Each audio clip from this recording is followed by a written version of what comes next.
করে না, সেই বিষয়ের উপর আমি আপনাদেরকে আলোচনা করতে গিয়ে আমার আল্লাহ পাক জিবরাইল আমিনকে আমার নবীর উপরে কোরআন নাজিল করতে পাঠাবেন।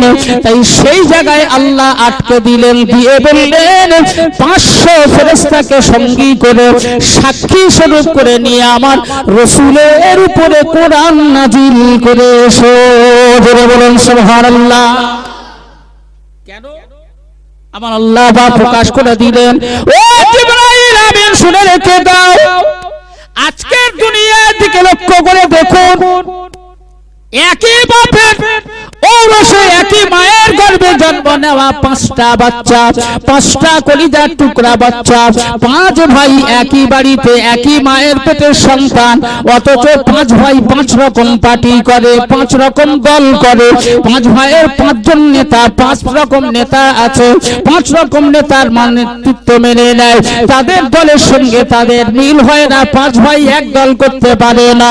তাই আমার আল্লাহ পাক জানিয়ে দিয়েছিলেন, ও জিবরাইল আমিন শুনে রেখে দাও, মানুষ আস্তে আস্তে আস্তে আস্তে যখন দিন পার হয়ে যাবে, বছরের পর বছর পার হবে, যুগের পর যুগ পার হবে, শতাব্দীর পর শতাব্দী পার হয়ে যাবে, মানুষের মতানৈক্য ঘটবে, মানুষ বিভিন্ন দলে বিভক্ত হয়ে যাবে।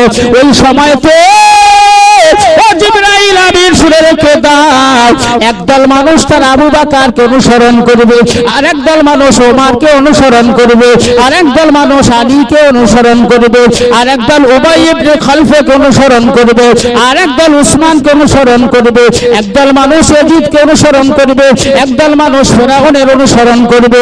এই রকম মানুষ বিভিন্ন দলভুক্ত হয়ে যাবে। ও মালায়েকা জিবরাইল আমিন শুনে রেখে দাও, ঠিক সেই সময় যারা আবু বকরকে অনুসরণ করবে, আবু বকরকে ভালোবাসবে, আবু বকরকে মেনে নেবে, ওই দলগুলো তারা বলবে, এই শুনে রেখে দাও, এই যে কোরআন নবী মুহাম্মদের উপরে নাজিল করা হয়েছে, এই কোরআনটা মুহাম্মদের উপরে নাজিল করা হতো না, এই কোরআনটা আমাদের নেতা আমাদের লিডার আবু বকরের উপরে নাজিল করা হতো, এই কোরআনটা মুহাম্মদের উপরে নাজিল করা হতো না, এই কোরআনটা আমাদের নেতা উমরের উপরে নাজিল করা হতো, এই কোরআনটা নবী মুহাম্মদের উপরে নাজিল করা হতো না, এই কোরআনটা আমাদের নেতা আলীর উপরে নাজিল করা হতো। তাই যে যে দলটাকে ভালোবাসবে সেই দলের সাপোর্টে সে কথা বলবে। এই মালায়েকা জিবরাইল আমিন শুনে রেখে দাও, সেদিনে সন্দেহ তৈরি হবে, তারা বলবে কোরআনটা মুহাম্মদের উপর নাজিল হতো না, আল্লাহর ফেরেশতা হিংসা করে আমাদের নেতা আলীর উপরে নাজিল না করে নবী মুহাম্মদের উপরে নাজিল করে গেছে, তাই আমরা নবী মুহাম্মদকে মানব না, আমরা নবী হিসাবে আমাদের নেতা আলীকে মানব, আমরা নবী হিসাবে আমাদের নেতা আবু বকরকে মানব, আমরা নবী হিসাবে আমাদের নেতা উসমানকে মানব, ওমরকে মানব, ইয়াজিদকে মানব, মুআবিয়াকে মানব। এমনি করে তারা বিভিন্ন দলভুক্ত হয়ে যাবে। তাই আমি আল্লাহ এমন কাজ করি না যার মধ্যে সন্দেহ হতে পারে, সন্দেহ থাকতে পারে। এই মালায়েকা জিবরাইল আমিন তাই আমার নির্দেশে যে আমার দোস্ত আমার হাবিবের উপরে কোরআন নাজিল করা হচ্ছে, তার সপক্ষে তুমি আমার তরফ থেকে 500 জন সাক্ষীকে সাথে করে নিয়ে আমার হাবিবের উপরে কোরআন নাজিল করে এসো। জোরে বলুন সুবহানাল্লাহ, আরো জোরে বলা যাবে না সুবহানাল্লাহ। এই আল্লাহ কখনো সন্দেহযুক্ত কাজ করেন, আর সন্দেহযুক্ত কাজকে আল্লাহ কখনো প্রাধান্য দেয়, এটা মেনেও নেয়। ভাইরা আমার, বাবাজিরা, তাই জিবরাইল আমিন 500 জন আল্লাহর ফেরেশতাকে সঙ্গী করে নিয়ে আমার নবী পাকের দরবারে আমার রাসূলের কাছে আসছেন। নবী আমার হীরা গুহার ভিতরে বসে, আল্লাহর নবী দিন দুনিয়ার বাদশা মা আমেনার লাল নুরুল দুলাল হীরা গুহার ভিতরে আছেন। ও জওয়ান যুবকেরা, ও মুরব্বি বাবাজিরা, ও আমার আম্মা জান বোনেরা, জিবরাইল আমিন এসে যখন আমার নবীর সম্মুখে সম্মুখে হাজির হয়ে গেছে, আল্লাহ রাসূলের সামনে এসে দাঁড়িয়ে গেছে।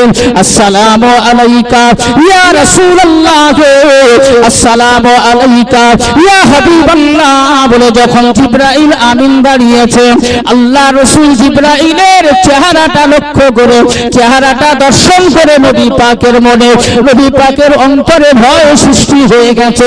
আল্লাহ নবী থরথর থরথর করে কাঁপতে শুরু করে দিয়েছেন। আল্লাহর হাবিবের কাছে এসে জিবরাইল আমিন আল্লাহর ফেরেশতা এসে আল্লাহর হাবিবকে সালাম দিয়ে বললেন, ইয়া রাসূলুল্লাহ ইয়া হাবিবাল্লাহ, আপনি পড়ুন ইকরা বিসমি রাব্বিকাল্লাযী খলাক। আল্লাহ রাসূল ভয়ে থরথর করে কাঁপতে লেগেছেন। ও মুসলমানেরা, এই তো কটা দিন হলো, কটা দিন আগে আমরা সবাই বা জামাতে বাপ বেটা চাচা ভাইপো গ্রামবাসী প্রতিবেশী আত্মীয় স্বজন সবাই মিলে জুলে ঈদগার ময়দানে গিয়ে ঈদের নামাজ আমরা সমাদা করেছি, ঈদের নামাজটা পড়েছি। ঈদের নামাজ পড়ার পরে গ্রামবাসী প্রতিবেশী হিসাবে যে যতটা পেরেছে একে অপরের সঙ্গে সালাম মুসাবা মুআনাকা বুকে বুক ঠেকিয়ে মেলামেলি করে। এই বুকে বুক ঠেকিয়ে মেলামেলি করাটাকে মুআনাকা করা বলা হয়। অনেকেই আছেন এই ঈদের দিনে মুআনাকা করা, ঈদের দিনে মেলামেলি করাটাকে প্রাধান্য দেয় না, এটা দিকে ঘৃণা করে, বলে ওটা করা যাবে না, কার শরীরে কি রোগ আছে বলা যাবে না, তাই ওটা করলে ছোঁয়াচে রোগ হতে পারে, ওইভাবে মুআনাকা করা চলবে না। এ ফতোয়া অনেক আলেম দিয়ে থাকে। এই মুসলমানেরা, এই যে মুআনাকা করা হয়, সিনায় সিনাটা মিলিয়ে দিয়ে দরুদ শরীফ পড়ে একবার দরুদ শরীফ এমন করে পড়তে পড়তে সিনায় সিনাটা মিলিয়ে তিনবার করে মেলামেলি করা হয়, এরই নাম হলো মুআনাকা করা। আল্লাহর নবীকে যখন বললেন ইকরা বিসমি রাব্বিকাল্লাযী খলাক, নবী আমার ভয়ে থরথর করে কাঁপতে শুরু করে দিয়েছে। জিবরাইল আমিনকে আমার আল্লাহ বললেন, হে মালাইকা জিবরাইল, না না এমনি করে হবে না, ও জিবরাইল আমিন আমার রাসূলের সঙ্গে তুমি মুআনাকা করো, সিনার সঙ্গে সিনাটা মেলাও। আল্লাহর নবীর কাছাকাছি হয়ে আমার নবীকে জিবরাইল আমিন বুকের সঙ্গে চেপে ধরে প্রথম যখন আমার নবীর সিনায় সিনাটা দিয়ে মুআনাকা করলেন, ওই সময় আমার রাসূলের সিনা মোবারকের সঙ্গে সিনাটা যখন লাগানো হলো, আল্লাহ রাসূলের ভয় যেন একটু কমে গেল। দ্বিতীয়বার যখন সিনায় মেলানো হলো, দ্বিতীয়বারে আরো ভয়টা কমে গেল। তৃতীয় মুআনাকা করা, তৃতীয়বার সিনায় সিনাটা মেলানোর সাথে সাথে হাদিস শরীফের মধ্যে এসেছে আমার আল্লাহ পাক জানিয়ে দিয়ে দিলেন, ও আমার বান্দা বান্দীরা, জিবরাইল আমিন আমার রাসূলের সঙ্গে যখন সিনায় সিনাটা দিয়ে তিনবার মুআনাকা করে দিয়েছে, ওই সময় আমি আল্লাহ আমার তরফ থেকে আমার রাসূলের পাকের সিনা মোবারকটাকে আমি আল্লাহ পরিষ্কার করে দিয়েছিলাম। আমার নবীকে বললেন ইকরা, হে রাসূল আপনি পড়ুন বিসমি রাব্বিকাল্লাযী খলাক, সেই রবের নাম যে রব আপনাকে সৃষ্টি করেছেন। আল্লাহ রাসূল ওই সময় উত্তর দিলেন, আনা উম্মিয়ুন মা আনা বিকারিইন, কে তুমি আমাকে পড়তে বলছো? আমি তো লেখাপড়া জানি না, আমি তো কোনো স্কুলে যাই নাই, কলেজে যাই নাই, ইউনিভার্সিটিতে যাই নাই, মাদ্রাসায় পড়ি নাই, মক্তবে পড়ি নাই, আমি তো লেখাপড়া জানি না, আমি তো পড়তে পারবো না। আনা উম্মিয়ুন মা আনা বিকারিইন, আমি তো সাধারণ মানুষ, আমি পড়াশোনা করতে পারি না, পড়তে জানি না। ও জওয়ান যুবকেরা, আল্লাহর নবী দিন দুনিয়ার বাদশা মামিনার লাল মরুর দুলালকে জিবরাইল আমিন আবার বললেন ইকরা বিসমি রাব্বিকাল্লাযী খলাক। আল্লাহর নবী বললেন আনা উম্মিয়ুন মা আনা বিকারিইন, আমি তো উম্মি মানুষ, পড়াশোনা জানি না, আমি পড়তে পারবো না। হাদিস শরীফের পরিভাষায় বলা হলো, যখন জিবরাইল আমিনের সঙ্গে আমার নবীর মুসাফা মুআনাকা হলো, তৃতীয়বারের বারে আমার রাসূলে পাকের সিনা মোবারকটাকে আমার আল্লাহ পাকের নূর দিয়ে ভরপুর করে দিলেন। জোরে বলুন সুবহানাল্লাহ। তারপরে পরে বলেই আমার নবীকে যখন বলা হলো ইকরা বিসমি রাব্বিকাল্লাযী খালাক, আমার রাসূল পাক নির্ভয়ে আল্লাহ স্রষ্টা হিসাবে তার নাম পড়া শুরু করে দিলেন। জোরে বলুন সুবহানাল্লাহ। আরো জোরে বলা যাবে না সুবহানাল্লাহ? আল্লাহুম্মা সাল্লি আলা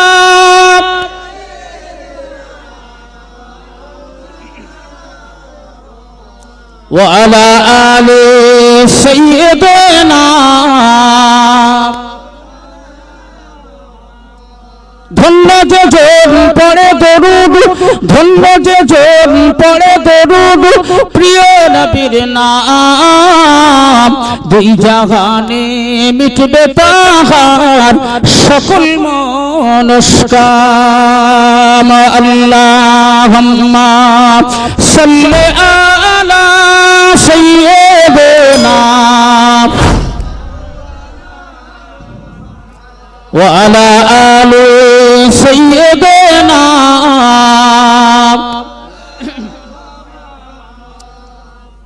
ভাইরা আমার, বাবাজিরা, জিবরাইল আমিন যখন চলে গেলেন, আল্লাহ নবী হীরা গুহা থেকে বাহির হয়ে থরথর থরথর করে কাঁপতে কাঁপতে ভয়ে ভীত সন্ত্রস্ত অবস্থায় আম্মা জান মা খাদিজাতুল কুবরা রাদিয়াল্লাহু তাআলা আনহার ঘরে এসে হাজির হয়ে গেলেন।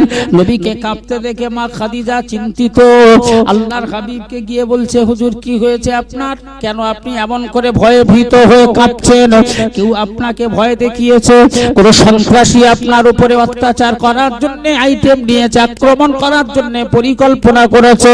কেউ কি আপনাকে ধমক দিয়েছে? কেউ কি ভয় দেখিয়েছে? আপনি কেন এমন করে কাঁপছেন? আল্লাহ নবী খাদিজাতুল কুবরাকে বললেন, বিবি খাদিজা, এই দেখো আমার সাথে এই ঘটনা ঘটেছে। মা খাদিজাতুল কুবরা রাদিয়াল্লাহু তাআলা আনহা আল্লাহর হাবিবকে বললেন, হুজুর আপনি চিন্তা করবেন না।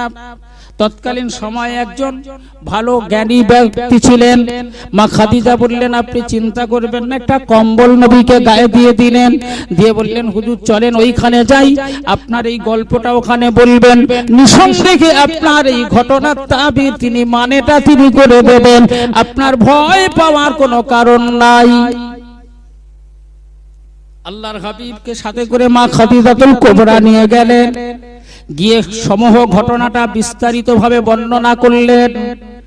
এই ঘটনাটা শোনার সাথে সাথে ওই জ্ঞানী শিক্ষিত পণ্ডিত ব্যক্তি মানুষটি আল্লাহর নবীকে দিকে তাকিয়ে বললেন, ও খাদিজা শুনে রেখে দাও, এনার সঙ্গে যা ব্যবহার হয়েছে আর আমরা বই পুস্তকে যা পড়েছি, যার আভাস ছিল ইনি হলেন সেই আখিরি জামানার শেষ মহামানব, আখিরি জামানার শেষ নবী, ইনি হলেন আল্লাহ তরফ থেকে পাঠানো মহাপুরুষ, ইনি হলেন আখিরি জামানার নবী। জোরে বলুন সুবহানাল্লাহ। আরো জোরে বলা যাবে না সুবহানাল্লাহ? ও জওয়ান যুবকেরা, আমি আপনাদেরকে নবী পাকের বিস্তারিত আলোচনা নিয়ে আসব না। আমার আল্লাহ পাকের ইরাদা অনুযায়ী, আমার আল্লাহ পাকের ইচ্ছা অনুযায়ী আমার আল্লাহ পাক ঘোষণা করে দিয়েছিলেন যে কোরআন আমি আমানত দেব, কোরআন আমি গচ্ছিত রাখবো। সেই কোরআন আমানত দেওয়ার জন্য আসমান জমিন পাহাড় সবাই অস্বীকার করার পরেও আমার আল্লাহ আমার হাবিব বাবার দোস্ত আমার আল্লাহ পাকের হাবিবের উপরে এই কোরআন নাজিল করে দিলেন। এই কোরআনের পাওয়ার, এই কোরআনের শক্তি আর ক্ষমতাটা আমার নবী পাকের ক্ষমতার কাছে হার মেনে গেল। কোরআনের চাইতে আমার নবীর পাওয়ার শক্তি বেশি, এটা প্রমাণিত হলো। জোরে বলুন সুবহানাল্লাহ। আরো জোরে বলা যাবে না সুবহানাল্লাহ? জওয়ান যুবকেরা, সেই কোরআনের 21 নম্বর পারা, 21 নম্বর পারায় আমার আল্লাহ পাক একটি আয়াতে কারিমা নাযিল করে জানালেন, এই পাওয়ারওয়ালা কোরআন, এই পাওয়ারফুল কোরআন, এই পাওয়ারওয়ালা কোরআনে আমি আল্লাহ পাক জানিয়ে দিয়ে দিলাম, ইন্নাল্লাহা ইনদাহু ইলমুস সাআ। আমার আল্লাহ বললেন, শোনো হে মানুষ, এই পাওয়ারওয়ালা কোরআন, যে কোরআন আকাশ নিতে পারে নাই, যে কোরআন জমিন নিতে পারে নাই, যে কোরআন পাহাড়ের পক্ষে সম্ভব হয় নাই, সেই কোরআন যে আমি আমার দোস্ত আমার হাবিবের উপরে নাজিল করেছি। এই কোরআনে পৃথিবীর এমন কিছু জিনিস গোপন রাখা হয় নাই, সমূহ জিনিসগুলি প্রকাশ করে দেওয়া হয়েছে। আমি আল্লাহ পাক জানিয়ে দিয়ে দিলাম, সমূহ বিষয়টি আমি আল্লাহ প্রকাশ করে দিয়েছি। এর ভেতর থেকে 5টা জিনিস কেবলমাত্র আমি আল্লাহ আমার কাছে রেখেছি, বাকি সমূহ জিনিসগুলি আমি পৃথিবীতে দিয়ে দিয়েছি। আমি আল্লাহ 5টা জিনিস আমার কাছে রেখেছি। এই 5টা বিষয় আমি আল্লাহ ছাড়া আর কেউ বলতে পারে না। কারো ক্ষমতা দান করা হয় নাই, কোন শক্তি, কোন ক্ষমতা, কোন পাওয়ার এই 5টা বিষয় বলতে পারে না। একমাত্র বলার অধিকার, বলার ক্ষমতা যিনি রাখেন তিনি হলেন স্রষ্টা আল্লাহ। বলুন সুবহানাল্লাহ। সেই 5টা বিষয় কি? যে 5টা বিষয় আমার আল্লাহ জানে, বাকি আর কেউ জানে না। যে 5টা বিষয় আমার আল্লাহ ছাড়া কেউ বলতে পারে না। ও জওয়ান যুবকেরা, ও আল্লাহর বান্দা বান্দীরা, এই 5টা বিষয়ের উপরে গুরুত্ব আরোপ করার জন্য আমার আল্লাহ কোরআন শরীফের 24 নম্বর পারা 19 নম্বর পৃষ্ঠায় একটি আয়াতে কারিমা নাযিল করে দিয়ে বললেন, ও আমার বান্দা বান্দীরা, হে বিশ্বের মানব জাতিরা, মানব সম্প্রদায়েরা, শুনে রেখে দাও, আমি আল্লাহ জানিয়ে দিয়ে দিলাম, ইন্নাল্লাযীনা ক্বালু রাব্বুনাল্লাহু সুম্মা ইসতাকামু তাতানাজ্জালু আলাইহিমুল মালাইকা। আমি আল্লাহ ঘোষণা করে দিলাম, ইন্নাল্লাযীনা ক্বালু, হে বিশ্বের মানব জাতিরা, হে বিশ্বের মানব মণ্ডলীরা, আমার আল্লাহ পাক এখানে কোন জাতি, কোন দল, কোন গোষ্ঠীকে নির্বাচন করে বলেন নাই, বরং আমার আল্লাহ বললেন, হে বিশ্বের মানব জাতিরা, হে বিশ্বের মানব সম্প্রদায়েরা। একজন হিন্দু হতে পারে, খ্রিস্টান হতে পারে, জৈন হতে পারে, একজন অমুসলমান হতে পারে, মুসলমান হতে পারে। আমার আল্লাহ পাক সমগ্র জাতিকে লক্ষ্য করে জানালেন, হে বিশ্বের মানব জাতিরা, তোমাদের মধ্যে যদি কোনো মানুষ, তোমাদের মধ্যে যদি কেউ একজন তার পাক জবানে মোবারকটা দিয়ে, ইন্নাল্লাযীনা ক্বালু, তার পাক জবানে মোবারকটা দিয়ে সে যদি একটা বার পড়ে নেয়, স্বীকার করে নেয়, রব্বুনাল্লাহ, অর্থাৎ স্রষ্টা হিসাবে সে যদি আমাকে আল্লাহ বলে স্বীকার করে নেয়, আমি আল্লাহ কথা দিচ্ছি, বিশ্বের কোন মানুষ যদি আমাকে স্রষ্টার আসনে বসায়, বিশ্বের কোন মানুষ যদি আমাকে আল্লাহর আসনে বসায়, আল্লাহ বলে স্বীকার করে নেয়, পৃথিবীর এমন কোন শক্তি, এমন কোন পাওয়ার, এমন কোন ক্ষমতা, এমন কোন পাওয়ার শক্তি নাই, আমি আল্লাহ আমার জিম্মায় থেকে ওই মানুষটার ক্ষতি করতে পারে। জোরে বলুন সুবহানাল্লাহ। সে যদি শুধু আমাকে আল্লাহ বলে স্বীকার করে নেয়। ও জওয়ান যুবকেরা, এজন্য প্রবাদ বাক্যে একটি কথা বলা হয়, রাখে আল্লাহ, মারে কে? মারে আল্লাহ, রাখে কে? যদি আল্লাহ রাখার ইচ্ছা করে, পৃথিবীর কোন শক্তি নাই তাকে মারতে পারে। আর যদি আল্লাহ মারার পরিকল্পনা করে, পৃথিবীর কোন যন্ত্র, কোন শক্তি নাই তাকে বাঁচাতে পারে। পারবে বাবু? সম্ভব হবে? ভাইরা আমার, বাবাজিরা, আল্লাহ পারে। আল্লাহ কি পারে আর কি পারেন না, এর উপরে বিচার বিশ্লেষণ করা সম্ভবপর নয়। কারণ আমার আল্লাহর কাছে এমন কিছু নাই যে আমার আল্লাহ পারেন না। ও জওয়ান যুবকেরা, দৃষ্টান্তমূলক আল্লাহর শক্তি সামর্থ্যের, আল্লাহ যে দিতে পারেন, আল্লাহর ক্ষমতার একটা নজির আপনাদেরকে পেশ করব। তার আগে সকলে মন ধরে মহানবী বিশ্ব নবীর শানে উচ্চ আওয়াজ একবার দরুদ শরীফ, আল্লাহুম্মা সাল্লি আলা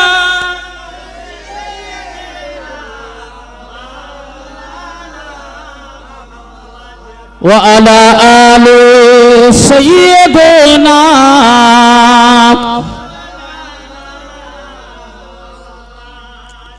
প্রশ্ন থেকে যায় আজো, প্রশ্ন থেকে যায় আজো, ওই মুসলমান কারা প্রশ্ন থেকে যায় আজো ওই মুসলমান কারা কারা হতে পারে সে আল্লাহ রসুলের পিয়ারা কারা হতে পারে সে আল্লাহ রসুলের পিয়ারা হতে পারে না মুমিন হতে পারে না মুমিন এই কথাকে জেনে রেখে দিন আর পরের পথে কাঁটা বিছিয়ে রাখে গোজারা পরের পথে কাঁটা বিছিয়ে রাখে গোজারা প্রশ্ন থেকে যায় আজো ওই মুসলমান কারা কারা হতে পারে সে আল্লাহ রসুলের পিয়ারা কারা হতে পারে সে আল্লাহ রসুলের পিয়ারা আল্লাহ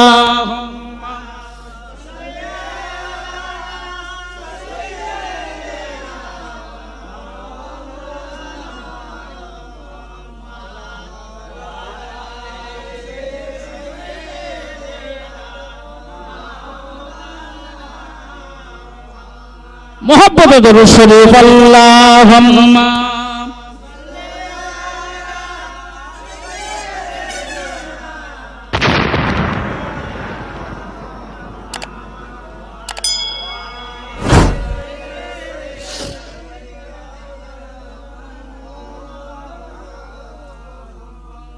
আমার বাবাজি ভাই জানেন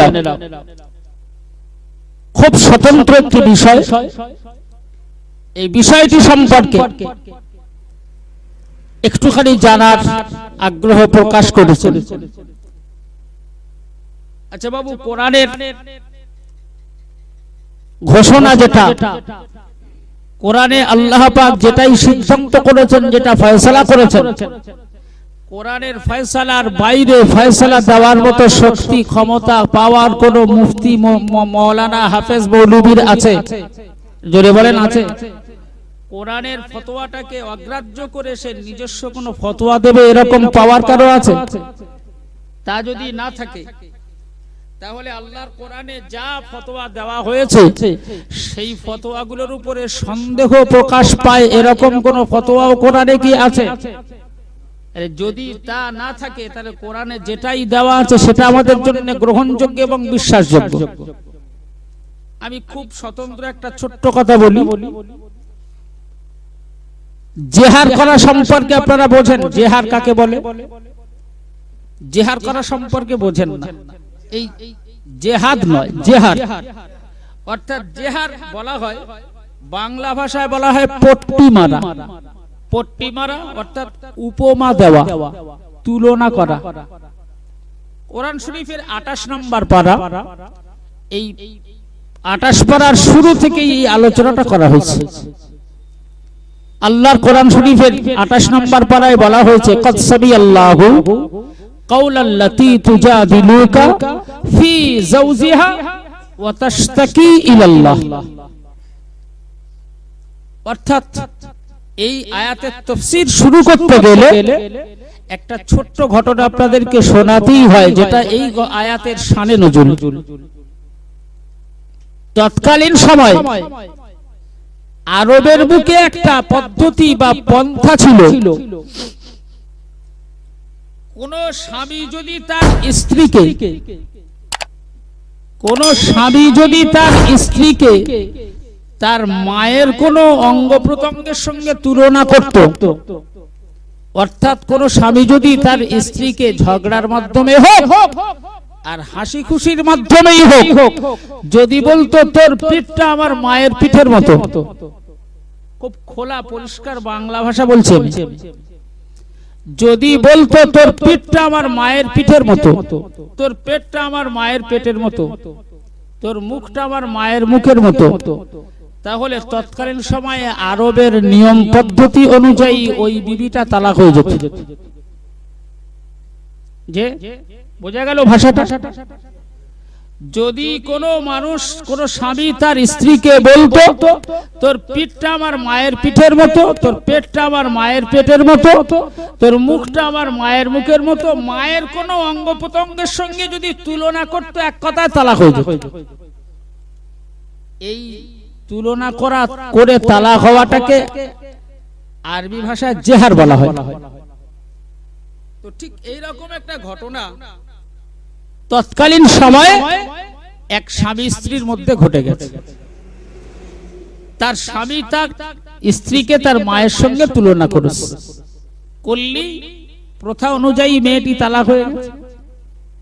তো এই মেয়েটি মোড়লদের কাছে গিয়ে বিচার প্রার্থী হয়েছে যে আমার তো কোনো অন্যায় নেই, আমার বিনা অন্যায় বিনা দোষে আমার স্বামী তালাক দিয়েছে, আমার স্বামী আমার শাশুড়ির সঙ্গে আমার তুলনা করেছে, আমি তালাক হয়ে গেছে। তাই আমি আপনাদের কাছে বিচার প্রার্থী, আপনারা আমার বিচার করে দেন, আমার কোনো অন্যায় নেই, বিনা অন্যায়ে আমার স্বামী এই অত্যাচারটা আমার উপরে করছে। আরবের যার নেতা মাতব্বর ছিল সবাই যাদের যাদের কাছে বিচার জানালো, সবাই মিলে বলল যে তুমি তালাক হয়ে গেছো, তুমি বাবার বাড়ি চলে যাও। মেয়েটি পরিশেষে সকলের কাছ থেকে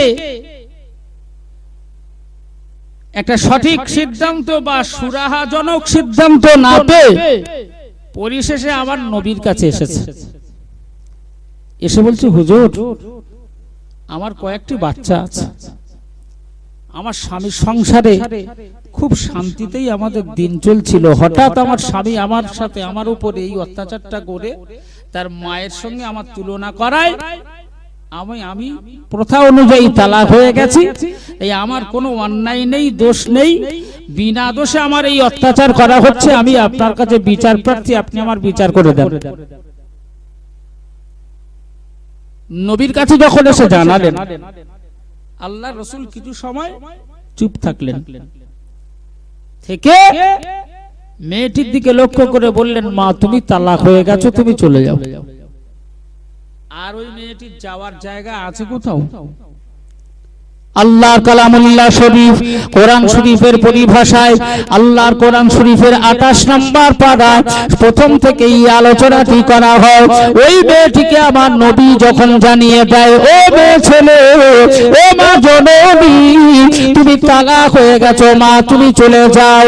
ওই মেয়েটি তখন আর জায়গা না পেয়ে, রাস্তা না পেয়ে বিচারকের কাছ থেকে হতাশ হয়ে ফিরেছেন। নবীর কাছে বিচার দিয়েছিলেন, ভেবেছিলেন একটা সুস্থ বিচার হবে। নবী যখন বলেছে তালাক হয়ে গেছে, ওই মেয়েটির মনটা এত খারাপ। মানুষের একটা পথ আছে, একটা ধাপ আছে বাবু। ফৌজদারি কোর্টে যদি কোনো মামলার নিষ্পত্তি হয়, ওই নিষ্পত্তিটা যদি কারোর মনোপুত না হয়, তাহলে সে হাইকোর্টে আপিল করতে পারে। হাইকোর্টের রায়টা যদি তার মনোনীত না হয়, পছন্দ মতো না হয়, সুপ্রিম কোর্টে সে আপিল করতে পারে। তাই মেয়েটি ফৌজদারি কোর্টে মামলাটা দায়ের করেছিল, তাদের ফলাফল, তাদের রায়টা তার পছন্দ হয় নাই বলে হাইকোর্ট হিসাবে আমার নবীর কাছে বিচারটা দিয়েছিল। ও মুসলমানেরা, নবীর কোর্ট থেকে যখন তার বিরোধী রায় ঘোষণা করা হয়ে গেছে, ওই মেয়েটি সরাসরি ওই বিচারটা সুপ্রিম কোর্টে আপিল করার চিন্তা ভাবনা নিয়েছে। তাই আল্লাহর কোরআনের ভাষায় বলা হয়েছে, কদ সামি আল্লাহু কাওলাল্লাতী তুজাদিলুকা ফী যাওজিহা। আল্লাহর কোরআনের ভাষায় আমার আল্লাহ পাক জানিয়ে দিয়ে দেয়, ওই মেয়েটি নবীর কাছ থেকে হতাশ হয়ে ফেরার পরে তার স্বামী যে তার উপরে অত্যাচার করেছে, এই বিচারটা সে সরাসরি সুপ্রিম কোর্ট হিসাবে আমার আল্লাহর কোর্টে দায়ের করেছে। জোরে বলুন সুবহানাল্লাহ। আমার আল্লাহ পাক জানিয়ে দিয়ে দিলেন, কদ সামি আল্লাহ, আমি নিশ্চিত আমি আল্লাহ সব শুনছিলাম।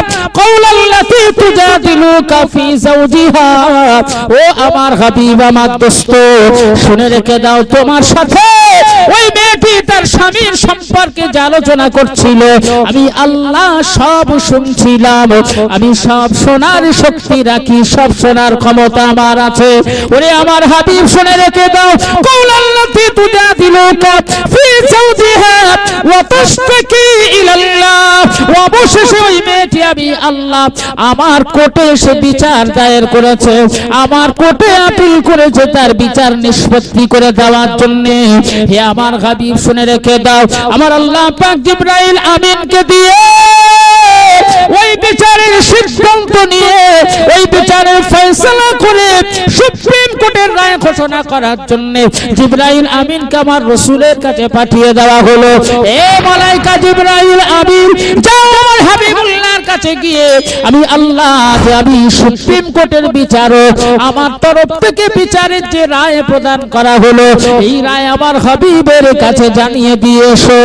আমার হাবিব যেন এই রায়টা ওই মেয়েটির ক্ষেত্রে প্রযোজ্য করে ঘোষণা করে দেয়। জোরে বলুন সুবহানাল্লাহ। কি রায় আমার আল্লাহ প্রদান করলেন?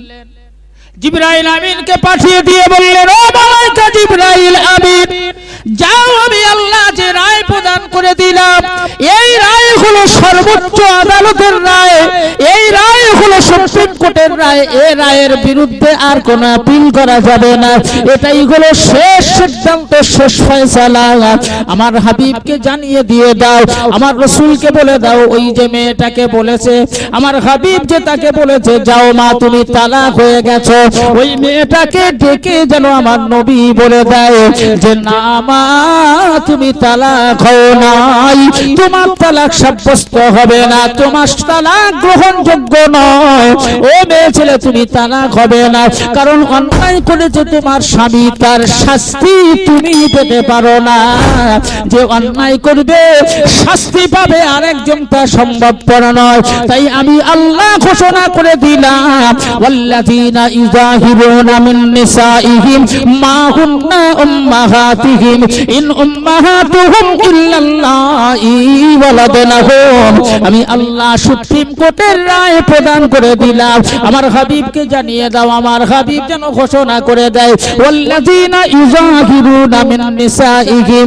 বিশ্বের কোন মানুষ যদি এই রকম ভাবে অন্যায় করে, ওয়াল্লাযীনা ইযাহিরুনা, যদি কোন মানুষ যদি জিহার করে মিন নিসাইহিম তার বিবির উপরে, তার বিবির শরীরের সঙ্গে তার মায়ের শরীরের সঙ্গে তুলনা করে, তাহলে ওই বিবি কখনো তালাক হবে না।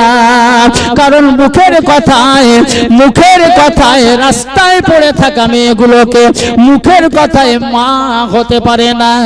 মা হওয়াটা মুখের কথা নয়। আমি আল্লাহ জানিয়ে দিয়ে দিলাম, রাস্তা দিয়ে কোনো মেয়ে হেঁটে চলে যাচ্ছে, ওই মেয়েটাকে যদি আমি মা বলি সে সত্যি আমার মা হতে পারে না।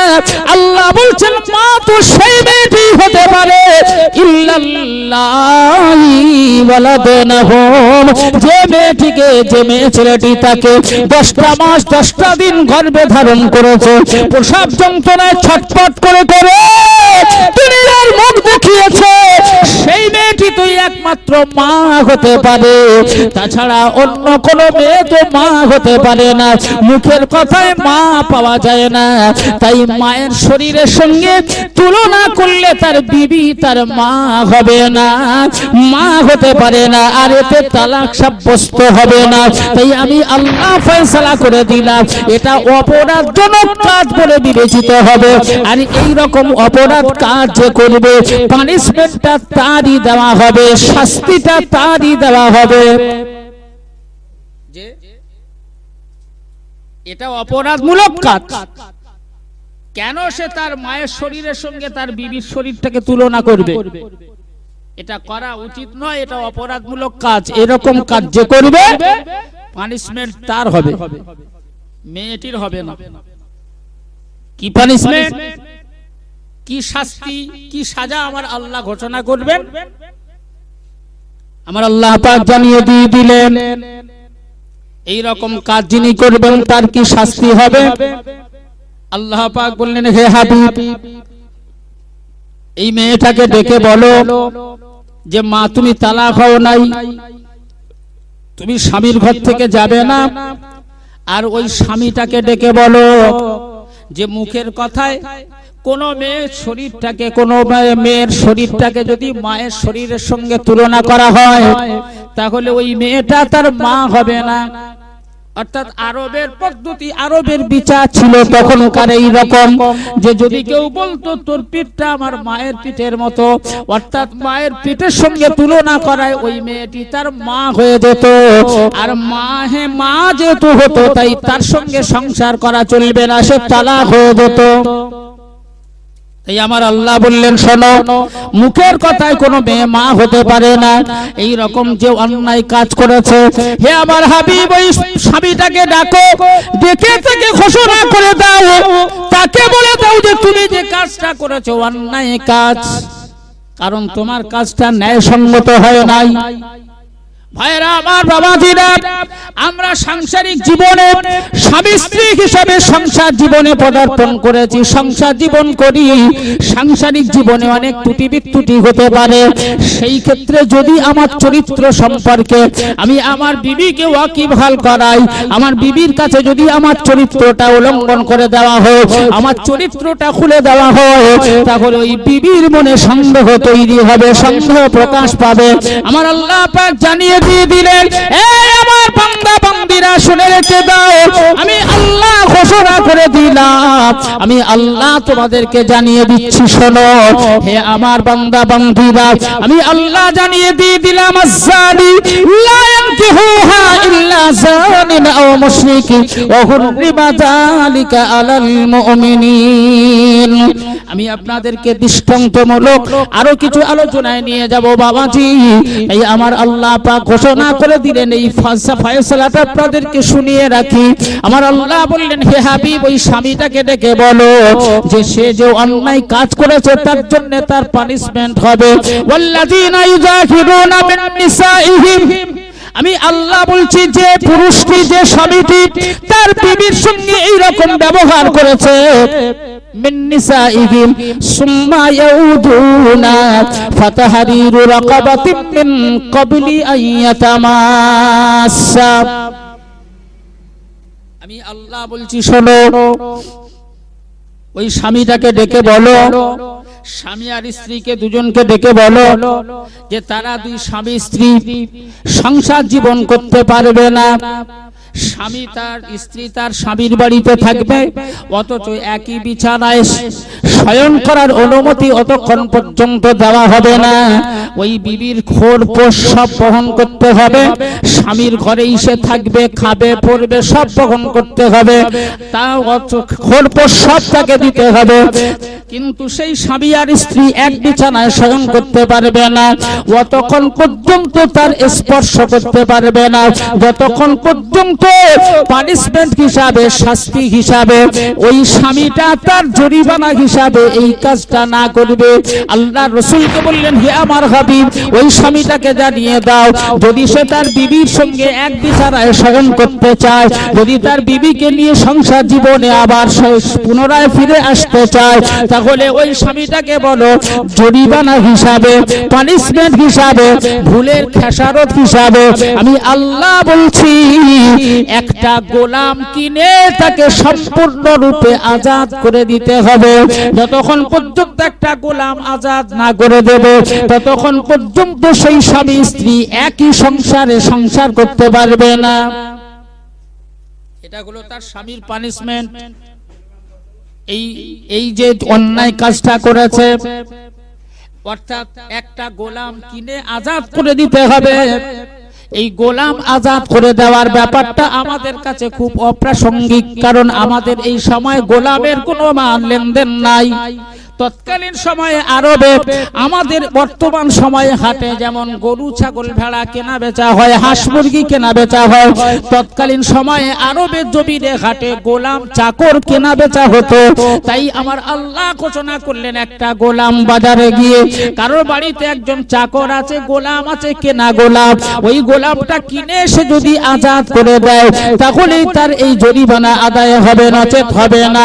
আল্লাহ নবী দিন দুনিয়ার বাদশাহ মামেনা সোনার লাল মরুর দুলাল দয়ার নবী সোনার রাসূল আমার এই ঘোষণাটা মেনে নিতে পারলেন না। দয়ার নবী সোনার নবী উম্মতের কান্ডারি, তাই নবী আমার সঙ্গে সঙ্গে সিজদায় পড়ে কাঁদতে লাগলেন। আল্লাহ দরবার শরীফে চোখের পানি জারি করে দিলেন, ওগো রব্বুল আলামিন, ওগো আমার স্রষ্টা, ওগো রব্বুল আলামিন, আমার এমন একজন গরীব উম্মত এই রকম কাজ করে ফেলেছে যার পক্ষে একটা গোলাম আজাদ করে তো যাওয়ার কথা, একবেলা জোটে একবেলা জোটে না, বাচ্চা কাচ্চাদের খরপোশের ব্যবস্থা করতে পারে না। এইরকম একটা গরীব উম্মত যদি এরকম কাজ করে ফেলে তার ক্ষেত্রে কি হবে? আল্লাহ এত বড় শাস্তি সে তো পানিশমেন্ট সে তো আদায় করতে পারবে না। আমার নবী পাকের সিজদায় পড়ে কান্না দেখে